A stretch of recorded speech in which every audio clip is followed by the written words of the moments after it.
for the Joan Quinn Profiles. As an editor for Andy Warhol's Interview, the Los Angeles Herald-Examiner, LA Style, and Detour magazines, Joan covered the social set, the Hollywood hotshots, the international art scene, the mysteries of food, the excitement of travel, and the fabulous world of fashion. Joan continues to find creative people on the cutting edge who make things happen.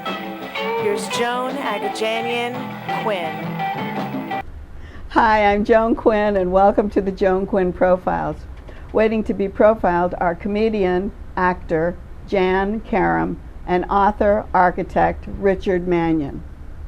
Writer, stand-up comedian, actor Jann Karam was born and raised in Superior, Arizona, and graduated from Arizona State University.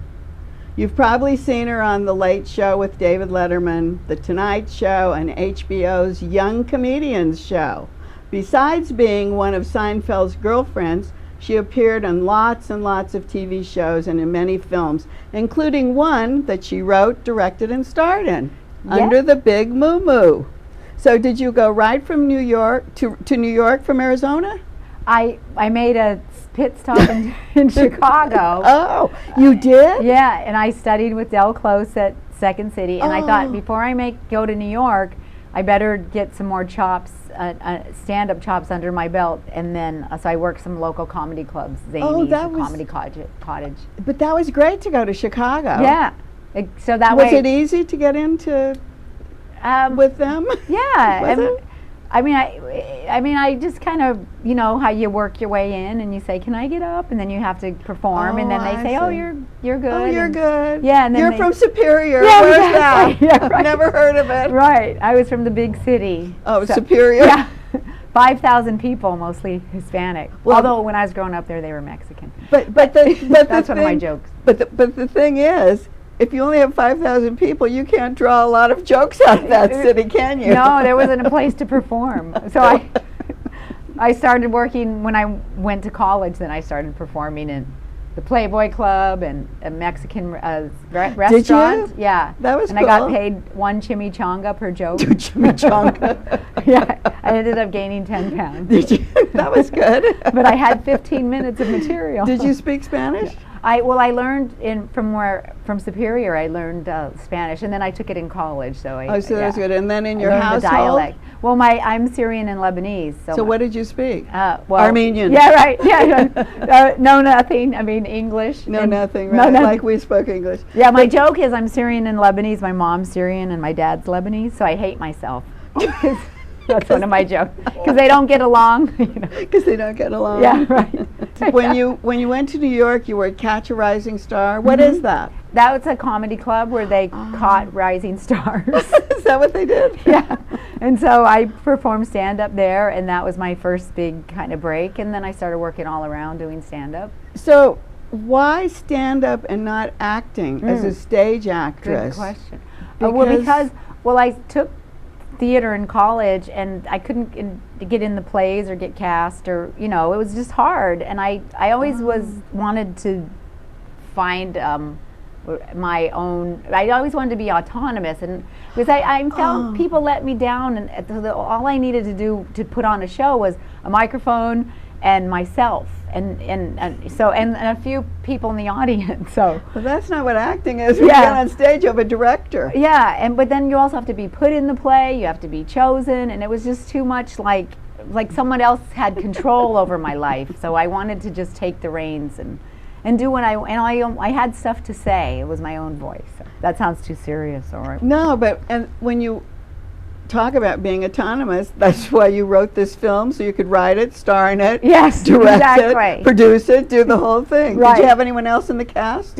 Under the Moo Moo? Under the Big Moo Moo, yes. You did have other people in? Oh, yeah, it was about a mother-daughter relationship, how your mother drives you crazy, but you still love her. A universal, theme we can all relate to. Yeah. And you wrote it? I wrote it, and then I took it to Castle Rock, and Glenn Padnick, who'd been a fan of my comedy, said, well, let's give you money to make it kind of guerrilla style, And you know, so I had to do it kind of by myself, but under the auspices of Castle Rock. Oh, well, that and was won some cool. awards and stuff. Yeah, it was something inventive that he had come up with. He gave me a little bit of money to do it. Was it on location? Oh, we went all around. It was we went to the airport. We shot everywhere. It was And what quite was an the story, undertaking. basically? Is that Mom comes to visit as I'm an adult, and then drives me nuts with her always wanting to pay for everything with change and all her stuff the way moms do. And then in the end, you know, like, Mom, no, fighting or arguing, you know, a little. And then in the end, her change purse is empty, and she leaves it in the car. And I realized, like, I don't know, it's just a sweet little story about how we're bonded to our mothers forever. It is It's sweet. sweet and funny. What about Greg Travis's film? Oh, That's yeah, somebody that you had to work with. Yes, he's great, and he's someone I knew for a long time, and is a short a short film on. Oh, it is. Yeah. Eat the Rich? Yeah, Eat the Rich. A lot of fun. And what's that and about? funny. It's about two indulgent, wealthy people that, you know, just think they own the world, and they get set up on a date, but they're completely opposite of each other. Are you the girl? I'm the girl. We both get drunk, and we're Is he obnoxious. in it too? He's in it. Oh, he's in it. Yeah. Now we're to sit and spin. Oh, What did sit and spin mean? like you sit and you spin yarn. You Yarn. tell stories, you know. Yeah. So it's yarns, and so they came up with a way for people who had longer pieces, essays, that they could, instead of doing stand-up, they could actually do a longer format and a more intense format, and read their essays aloud. And you just mentioned going on the web, and you're in this web series with Taylor Negron. Oh, yeah. Well, that was a while ago. Yeah, yes. what was? It's probably still on. I think he finished. It was a series, but I played one of his friends. And that was fun. You So know he Taylor was Negron? He's great. Oh, you I know. Okay. So have you worked with worked with a lot of great people like that? Yeah, I worked with Jerry Seinfeld and Larry David because I was on Seinfeld, and I played one of his girlfriends. Were you on a lot? No, just once. Oh, just I'm once. not Elaine. I know. People say I look But I like want her. it to be. I know. I just like her bank account. That's the only difference. But yeah, so that was a lot of fun, and because I know Jerry and Larry from New York, and they were fans, and so I got to do that part. It was a thrill. New York was a big thing then. New York was a really big thing, and in fact, it was Jerry Seinfeld that said to Bud Friedman, I met him in New York, and he said, "Oh, you know, this is Jann Karam. She's very funny, and you should put her on at your club." So then I moved out to Los Angeles. I said, "Well, it's time to move to LA." And then... And you already had Bud in your pocket, Yeah, so you and could move to Bud- that, which is right. great. And then I did a comedy contest at the Improv in San Diego, and then Jim McCauley from The Tonight Show was a judge. Oh, that's how you got on that? Yeah, and then he said, "You're ready for The Tonight Show." And I was, what? Wasn't that great? Yeah. So I guess it's like right time, you know. But when you do like Or the you Tonight Show or the Yeah. whatever, Yeah. do With they Johnny tell you Carson. what to do? Or Johnny Carson, do they tell you what to do? Well, he says, "I like this joke, this joke," then you put it all together, and then you show them, and then he says, "Start with this one, that," and then he says, "Yeah, that's great." But you write the jokes and It's show all them my to him? material, yeah. And so when I did my contest and I came in second place, the first place winner, he got a car. But I was more happy with my prize. Like, Yeah, I got to be on the Tonight Show. But it seems like stand-ups go into these movies and they narrate them. Did you are you narrating something? No. No. Part of any of your movie? Oh, I narrate in my Under the Big Moo. You do. Well, I do a voiceover. A voiceover, Yeah. So But that was a lot of fun. So let's start with reclining. Yeah, nude reclining nude. on Leslie, and you're wearing your costume. Right. And so I wear a white T-shirt to start. Because the idea is we come into this world innocent, pure, blank, and then we get painted on as we go through our life. So as I tell the story, I'm painting, and then I get painted on. And so like our life experiences leave permanent stains on our souls, so the paint colors the clothes. Very true. So because my mom says, I hate to see you ruin your clothes, honey. And I say, I'm not ruining them, the paint's a part of the play. So is it a big cast? Oh, in my play, it's me. It's a one-person show. So tell us this story. a reclining nude? How you wrote it, how you cast it. Cast myself. I asked the casting directors, they wanted to cast other people. They said I wasn't the right type. Well, you know, could it go on the road with someone else? It could, yeah. I could see somebody else. Because you could have these little franchise, right? Yeah, reclining nudes all over the city, especially in Superior, Arizona. Yeah. Well, we might do or Phoenix Chicago. Because, oh, Phoenix. Yeah, it's a little bigger. But if you have someone, you can have them going on at the same time. Oh yeah, thank you. Brilliant idea. Yeah, let's do it. Let's do it. Okay, go on. Tell us the story. So how did I come up with the concept? Yes, this is a canvas. Yeah, you start with a black. It's black, right? No, everything is white. Oh. Or you know, or the black. set, yeah, white or black, and I come out and I just talk about where I'm born, and it's all beige, and then as we go through life experience. You mean the lights changing? There's the set's beautiful. I had Adam Hunter and did the set, and Elephant Stages, and then Matt Richter did the lighting design. So there's umbrellas, and it's kind of like an artist gallery in the mind. And where is it? It's like a dream. At the lounge? It's at the Lillian Theater. Oh, the Lillian, which is great. Yeah, the Elephant Stages off of Santa Monica and Vine. Right, So it's just west perfect. of Vine. It's a great 99 seat. So excellent. Okay, so you have this set that changes. That's a blank canvas. How does it change? Well, there are the canvases are blank. We change them every night. So we've sold some already. So is that right? Yeah, we have 4. Well, who paints? I do. I go up and it's Are you a painter? Well, when I first started, I came up with this idea because in the 90s I started painting things just for my own enjoyment. So then I thought, okay, how can I add verbal expression to the visual expression? How can I combine the two? Because I felt limited in my stand-up. I always wanted to explore themes about family and life more deeply than what stand-up would allow. So then I said, but the paint allows so much more, depth, and I could add texture and color and movement. So you actually do paint? I actually paint the story of my life, but it's expressionistic. It doesn't come out to be. Is it different every night? It's different every night. Yeah, it's always different. And are the canvases and I explore prime? The palette. Well, you know what? I just use Luan and paint them white because it's stretched canvas is too expensive, and it's like $8 a sheet. So it's all kind of, but it's fine. It looks great. And in fact, I think the wood is easier to handle than the canvas.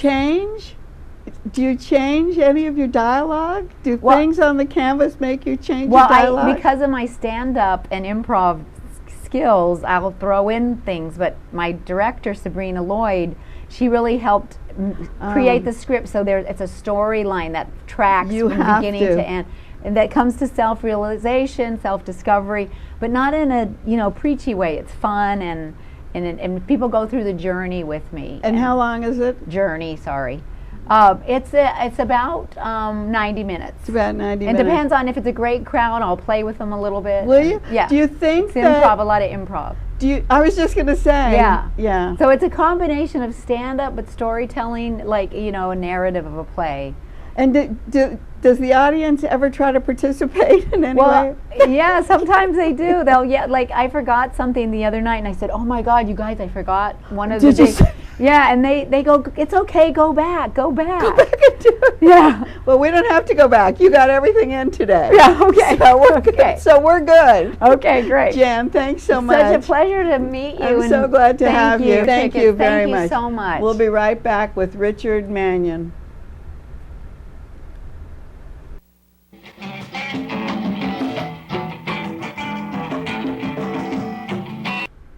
Hi, I'm Joan Quinn, and welcome back to the Joan Quinn Profiles. I'm here with architect, author Richard Manion, who has a degree in architecture from Columbia University and then went on to work for 2 great firms, Robert Stern's firm and the Venturi Rausch firm. After that, he had a 15-year partnership with Hablinski and Manion. Did I say that right? Yes. Hablinski and Manion. And now he's on his own. But where'd you go to school before Columbia? I went both as an undergrad and Oh, a you grad did? student. And you yes. were born in the East Coast? In Connecticut, yeah. So that was your mentality, Eastern mentality architecture. Yes, I grew up with a lot of very traditional houses, and certainly spent a lot of time with them over my childhood. And did you always think you were going to be a architect? Yes, it's kind of funny. Is your father an architect? No, but when we got to high school, the school had dug up papers we wrote when we were in 5th grade on what we wanted to be. No. And I instead wanted to be an architect since that time. You're yeah. kidding. No. From the 5th grade? Yeah. How would you even know? What leads to this degree in architecture? How did you get there? I don't know. I was always fascinated with buildings and looking at them and all the details involved. And when I was a child, my parents would take my brother and me on vacation to Newport, Rhode Island, and we would look at the big Vanderbilt era mansions and other houses from the Gilded Age. And I don't know if that had an impact, but it certainly inspired me. But it is, as a little boy, looking at those huge houses. I mean, I was pretty impressed myself. Yeah. You can't help it. And they're not behind gates like we experience here. They're all out for you to see. Well, and they certainly have a lot more land than we're accustomed to in Yes. Los Angeles. Yes, it really does. Yeah. So one thing that architects do is solve problems. So were you constantly solving problems, or was that not part of it? No, it is. It's entirely part of the process, because you have to make a physical art that is buildable and livable. So you have to meet regulations and rules from local governments, meet the clients' requirements and their aspirations, and make it all work within real numbers of time and money. So it's a lot of problem solving. And then, did you always want to build the biggest house on the block? I don't think I necessarily thought of it that way. But I always wanted to build houses that I thought would be interesting or impressive. I'm not sure if I knew what that meant as a child, but I always wanted to do something significant. But it doesn't have to be big, does it? No, not at all. No, it just has to have a very high integrity of design, and probably most importantly, stick to whatever principles it's trying to convey. Do you have favorite materials that you like to use? Are there certain things in your houses? I mean, you build big houses. Yes, from what for I all see. of us. And the new classicist, Richard Manion Architecture. So this book is filled with the biggest houses I've ever seen. And beautiful, and very in keeping with what they should be. If they're traditional, if they're contemporary, whatever. They're not just a bunch of mishmash. Right. So what kind of materials do you favor? Well, I do like more natural materials. I enjoy stone and brick and wood and plaster, things that really have a history and not only go with the style but convey a feeling of solidity and permanence, which we're trying to convey in a lot of the architecture. Yes, Things that might be universal. Well, you see the permanence in those old houses that you went to research, because I saw a lecture you gave and you talked about old houses that you went to research. And if you're making your new house to look old and permanent, I guess that's what you would use. Yes. And is there a difference? Well, a lot of the differences really are related to what are the client's goals, of course. What is the style of the home? What materials do they enjoy? Are there materials that convey a certain meaning to them? Because you could design an Italian home in plaster or stone. It could go either way. So we really try to figure out what material is most suited for the overall goal of the house. Not marble, marble, marble. No. A little marble is fine. Too much But, is but you too see much. that so much Yes. in the houses that are now being built. If a client came to you and said, I want a house, I have a lot, but I don't have any idea what I want. What's your favorite style, Mr. Manion? Give it to us. What would you do? Well, I really don't have a personal favorite because they're all so different. I try to read what might be most appropriate for the client if they don't have a bend. So what I'll often do is assemble a number of images of different houses and rooms and spaces and try to get their reaction, like, does this resonate with you? I see. And usually from there I can immediately tell whether they would rather have a more Mediterranean house, a more English house, a more country house, or a more formal house. So I try to do that. But Does it's it very happen? rare. It's very rare. Oh, it is? Yeah. Oh, 'cause they know what they want. Most clients have some direction. They I very see. rarely would say, I could as equally live in a formal French house Right. as a country Italian villa. So that's how you have to pick it. Yes. Do you have some little trademark things that say Richard Manion? This is a Richard Manion house? I don't try to put in anything specific from house to house, nor anything that might be repeated from house to house. Oh, you don't? So you don't I have try a to make door. every work individual, Uh-huh. even if they have similar inspiration. Uh-huh. Because I'm creating an art piece, and I don't want it to be the same as another. And But so it's a signature. What's a I signature? think the signature is really the balance and proportions of the house, because many houses, if poorly designed, have spaces that are out of scale, windows or doors that are out of Right. scale. So I like to study the proportions to make sure that everything is in a proper balance, so nothing stands out as being so much of a statement it disturbs the other parts of the house. But a good architect should be doing that. Yes. Yes. So that's a good architect. How would you research a project? Say if you were working on a Mediterranean house. Sure. We would look at that type of house through history, how it might have evolved in its original location, and then likely it may have also stylistically migrated to the U.S. 100 years ago, 200 years ago. We would look at what happened to that house when it came to the U.S. And then, because we're not living in an older period, we're living in our period, so we're adapting the imagery to the lifestyles of our period. So we would look at both the original houses and the precedents, and then how they might have been adapted here. Which would have been early on too? Yes. And then take those how do we make that a new house? Because our goal is not to copy. No, I know. But to emulate the ideas for modern living. And how can you copy? Every lot is different. Every site is different, isn't it right? Right. And you're talking about these kind of houses that right now that we're talking about. Would you build that same kind of house in China, Indonesia, Mexico, Singapore, the UAE? You've built houses in all those places. Well, I think as you know, the world is becoming more and more homogeneous, Yes. and clients with travel and knowledge know everything that's going on everywhere else.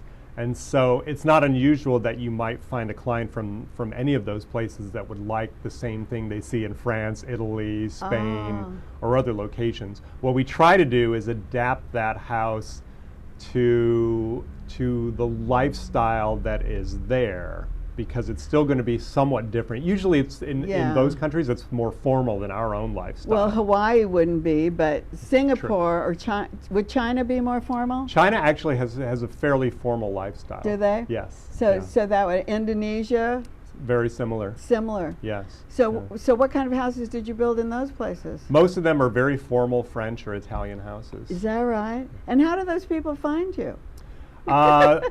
Sometimes they know former clients, which has happened, Uh-huh. and sometimes it's through publication and the media. Oh, that's right. And you're published a lot. Yes. Yeah.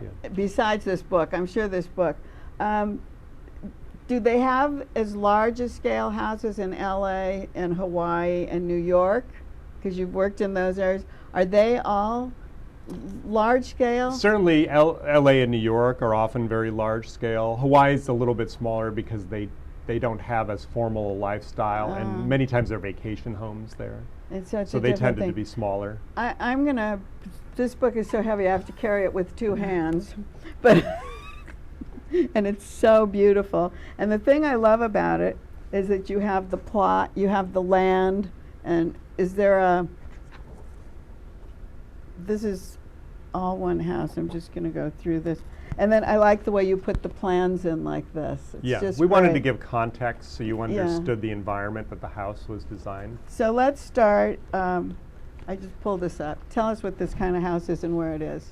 This is my interpretation of a 1920s, 1930s California Mediterranean house, something you might see in Pasadena, Santa Barbara, or Hancock Park. Actually, what we were talking about for research value, right? Exactly. And the clients loved that period.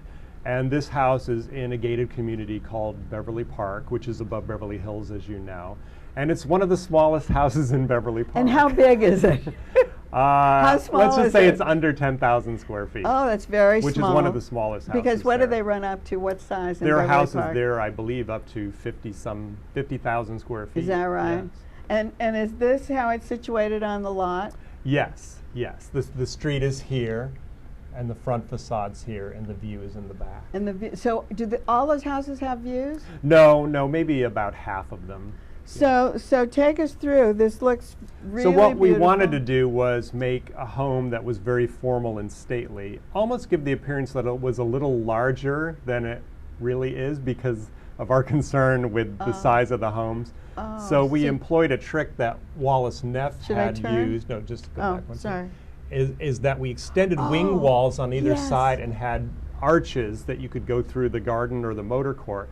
And it actually makes the facade look about 25% larger. Yeah, that's interesting. I remember you talked about that. So it gives a very long facade. Right. But it's not all house. Right, exactly. and this house is also inspired by the precedents that Wallace Neff researched, which are the smaller Italian villas in and around Florence, like the Villa Gambaria. Oh, yeah. Well, that's what I was going to talk about, too. You're on the National Trust for Historical Preservation, so you obviously believe in saving these houses and looking to great architects of the past. So if you look at, say, a close-up of the front, we took the simple French doors and balconies from the Italian villas that were also used by Neff, but then we employed a flat but very detailed Baroque entry surround. So it was very common to sometimes just ornament the entrance in the center. So the house would be simple, but the entry would be more ornamental. So this. But that was very typical, wasn't it, of the time and of the European houses? Go on, sorry. And when you come in, there's a 2-story entrance hall with vaulted ceilings, but the scale is very intimate. We wanted this to have the feel and size of a 20s house. We have to go. Let's look at the next page. And to bring light deep into the house, we provide a very wide hallway or gallery, so light comes from both sides through to this space. And this gallery becomes the spine where you go to all the major rooms. So you always return to the same Is it gallery. a 1-story house? No, this is 2. It's a 2-story house? 2-story, yes. Oh, because it's a 2-story high. Right, and the Entry. entry. Right. And in the plan, we did a U-shaped plan, and we elongated the service wing because our only neighbor was on that side of the house. So the service wing backs onto the neighbor and provides privacy for the courtyard space in the center. Do people live there? Yes. Do families live there? Yes, they have 2 children. They use it.